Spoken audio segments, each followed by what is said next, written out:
Good, beautiful morning to you, and welcome to Kingdom Moments. I am your host, Pastor Gerald Kirby of Lighthouse Church in Pensacola, Florida. Kingdom Moments exists to share the whole gospel of God with our family, capital I-L-Y. Today's focus is a day to examine. Return to me, for I have redeemed you. Matthew 19:22. Today, at sunset, begins the final 3 high holidays for the Israelites. It begins with Rosh Hashanah, the beginning of the new Hebrew year, a 2-day celebration that begins tonight, Saturday, September 15th, 2023 at sundown. Now, remember, the day begins at sundown in the Hebrew culture. 7 days later is Yom Kippur, also known as the Day of Atonement. Finally, the holiday season for the Israelites ends with the Feast of Tabernacles, 5 days following Yom Kippur. Now, you may know that there are 7 celebratory feasts in the Hebrew year. It begins with Passover, then there's the Feast of Unleavened Bread, then there's the Feast of First Fruits, then there's Pentecost, all right, and those are all in the spring. But all 3 of these feasts coming up, they're all in the fall. As a matter of fact, this year, all 3 of them are in the month of September, except for the Feast of Tabernacles, which starts at the very end. Of course, we're not paying attention to our calendar. So anyway, the important thing to connect is, first of all, these celebrations should not be foreign to us as believers. They are actually our spiritual roots. Even more so that the first 4 fruits have already been symbolically fulfilled by Christ.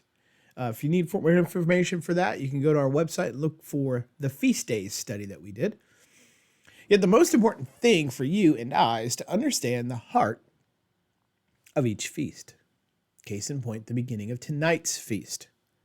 The focus of this feast is being prepared and ready for the coming of the Messiah. So we do that by taking a self-examination of our lives to see in what areas have we been more focused on us and our well-being and pleasing us instead of living with the Lord and allowing Him to shape us.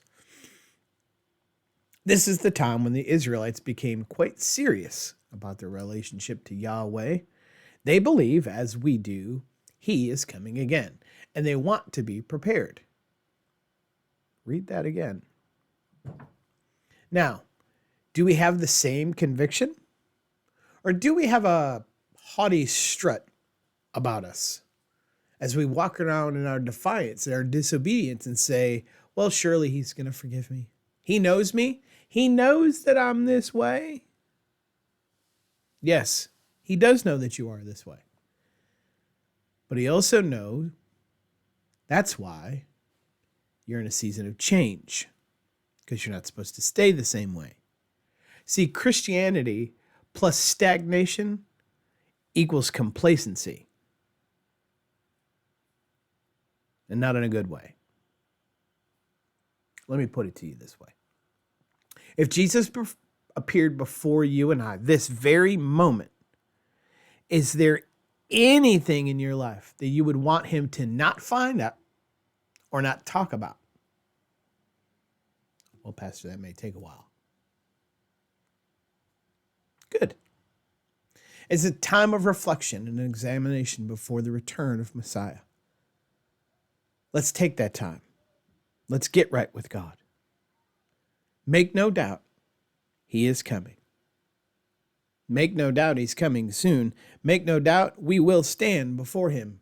If you are hearing this and you have fallen away from the Lord, come back home. He is waiting for you. There is nothing He hasn't forgiven you for. Come back home. The King is arriving. Thank you so much for your time and your attention today. I truly appreciate it. I pray that this session has encouraged you, uplifted you, and pushed you closer to the Lord, nudged you just a little bit closer to the Lord. Thank you so much. God bless, family.